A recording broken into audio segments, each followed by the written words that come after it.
श्री स्वामी समर्थ सगळ्यांना. आमचा आज अचानकच प्लॅन झाला होता आणि कुठे ते तुम्हाला सांगते. तर आम्ही गेलो होतो आज संध्याकाळी जेवणासाठी आणि खूपच दिवसातनं गेलो होतो आणि आपला व्हिडिओ हा थोडासा डिले झाला कारण माझी थोडीशी तब्येत खराब होती आणि माझा आवाज खराब असल्यामुळे मला व्हॉइस ओव्हर करता येत नाही.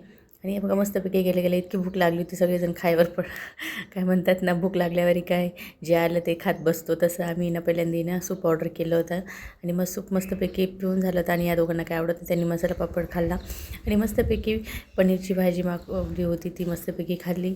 आणि मग काय शंभूची इकडे चाळी चालली होती, इकडे हे ओढ ते ओढ, पाऊस चालू होता थोडासा आणि इकडं पानांसोबत खेळत होता, त्याच्या मागे मागे फिरत असं काय.